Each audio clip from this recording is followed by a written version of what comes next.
एक बड़ी खबर इजराइल के किबुत्ज से आ रही है, जहां मिसाइल अटैक हुआ है। ईरान ने किबुत्ज पर मिसाइलें दागी हैं। ईरान के हमले से किबुत्ज में भारी तबाही हुई है।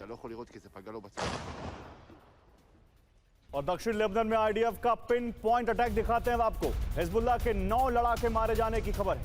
आईडीएफ की 91वीं डिवीजन ने हमला किया है।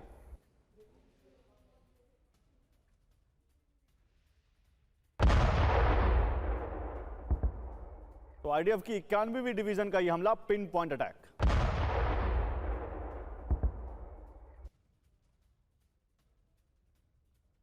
और ईरान के बेत टिकवा में ईरानी अटैक हुआ है। क्लस्टर बॉम्ब से हमले के बाद विस्फोट हुआ है। वहां हमले में एक इमारत जलकर खाक हो गई है।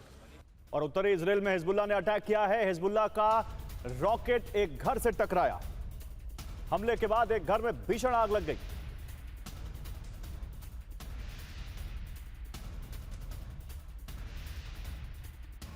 और दक्षिण ईरान के बुशहर में फिर हमला हुआ है।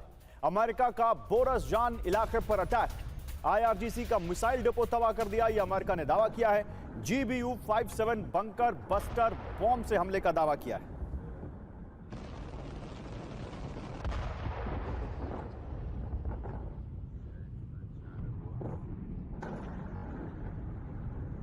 तो देखिए, GBU-57 बंकर बस्टर बॉम्ब से हमले का दावा किया अमेरिका ने, और आईआरजीसी का मिसाइल डिपो तबाह कर दिया, यह दावा किया है। और इजराइल के आराद पहुंचे बेंजामिन नेतन्याहू। जहां हमला हुआ वहां पहुंचे पीएम नेतन्याहू। वित्त मंत्री स्मोट्रिच भी नेतन्याहू के साथ मौजूद।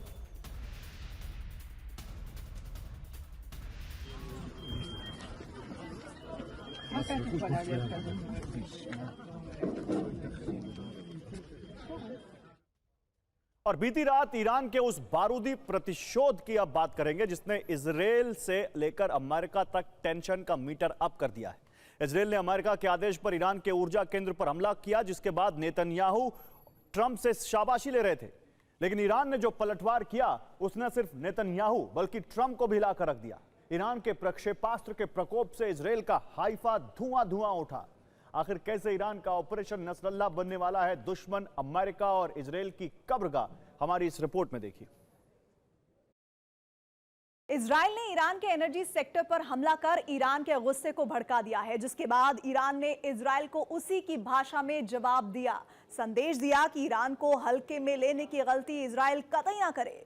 TV9 की टीम इस वक्त हाइफा में मौजूद है, उस बजान ऑयल रिफाइनरी के पास जहां पर ईरान के मिसाइल गिरे। और उसके बाद से पूरी दुनिया में ये चर्चा चल रही है कि जिस इजराइल ने ईरान के ऑयल रिफाइनरी पर अटैक किया था, उस इजराइल के ऑयल रिफाइनरी पर ईरान ने अपने मिसाइल से कैसे अटैक किया है। और इस वक्त आप देख रहे हैं ऑयल रिफाइनरी के एक एक हिस्से को। हालांकि मैं आपको बताऊं कि जिस वक्त हम गेट पर पहुंचे थे और जब हम सुरक्षा कर्मियों से बात कर रहे थे, उस दौरान हमने उस जगह को अपनी आंखों से देखा जहां पर की मिसाइल के टुकड़े गिरे थे, और अभी भी वहां से हल्का धुआं उठ रहा है।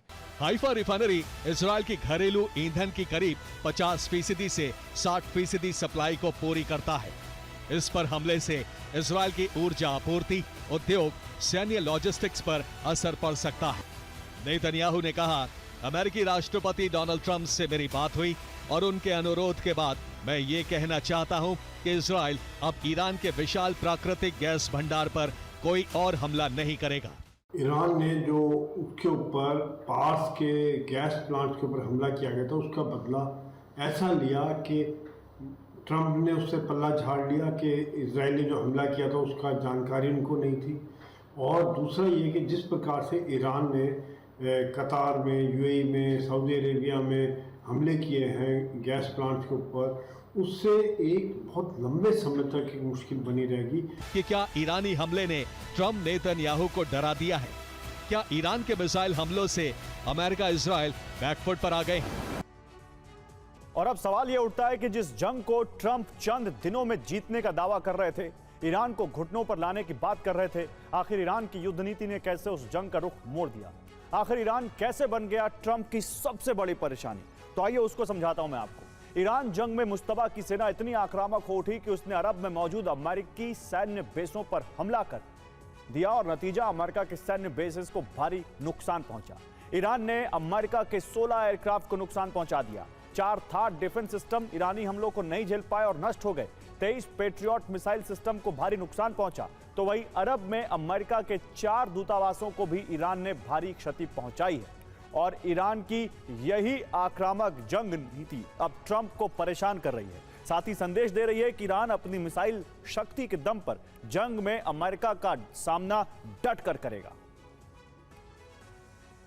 दरअसल ईरान ने इजराइल के तीसरे सबसे बड़े शहर हाइफा के गैस रिफाइनरी पर हमले में जिस मिसाइल का इस्तेमाल किया उसे दुश्मनों का काल कहा जाता है, जिसका नाम है नसरल्लाह बैलिस्टिक मिसाइल।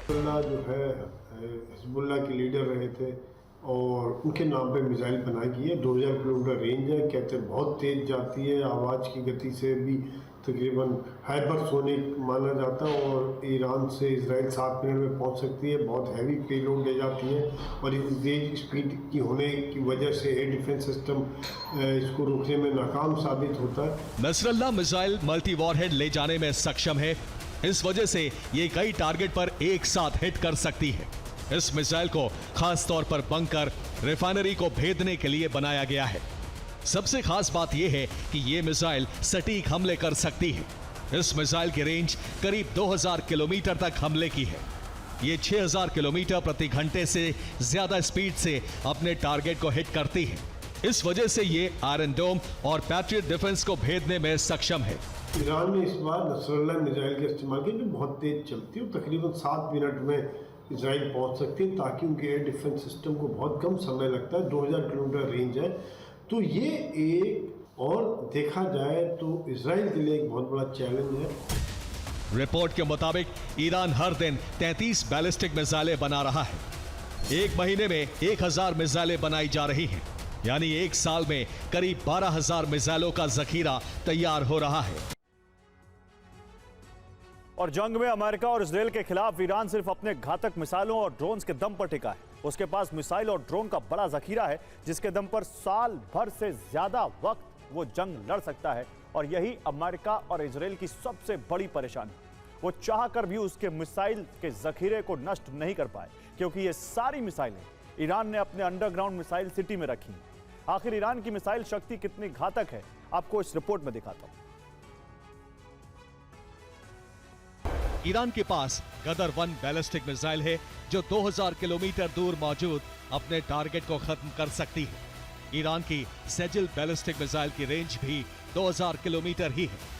खुर्रम शहर मिसाइल की रेंज 2000 किलोमीटर है, जबकि खुर्रम शहर 4 मिसाइल की रेंज 3000 किलोमीटर बताई जा रही है। जिस प्रकार से ईरान ने अमेरिका के डिफेंस को काफ़ी नुकसान पहुंचाया, उनके 5-6 जहाज, रीपर ड्रोन, और अभी ये खबर है कि F-35 को भी नुकसान पहुंचाया, पैट्रियट सिस्टम, थार्ड सिस्टम, सबको नुकसान पहुंचाया। जो एक अभेद्य सिस्टम माने जाते थे उनको नुकसान पहुंचाया ईरान ने, और जो डिफेंस के लिए बने थे उन्हीं के ऊपर नुकसान कर दिया।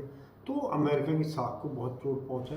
ईरान के पास 3 अंडरग्राउंड मिसाइल सिटी हैं जो जाग्रोस और एल्ब्रुज जैसी चट्टानी पहाड़ियों के नीचे बनाई गई हैं। ये पहाड़ियों के नीचे करीब 500 से 800 मीटर जमीन के अंदर है। ईरान ने अपनी ज्यादातर मिसाइलों को इन्हीं तीनों अंडरग्राउंड सिटी में रख रखा है। दुनिया में ऐसी कोई भी मिसाइल या बम नहीं है जो जमीन के 800 मीटर नीचे जाकर ईरान के मिसाइलों को खत्म कर सके। ट्रंप और नेतन्याहू की सबसे बड़ी परेशानी यही है। रिपोर्ट के मुताबिक ईरान में 313 अंडरग्राउंड ड्रोन बेस हैं। इन बेस में ईरान का ड्रोन जखीरा रखा गया है। ये ड्रोन बेस भी जमीन में 500 से 800 मीटर नीचे हैं, इसलिए इन्हें भी तबाह करना मुश्किल है।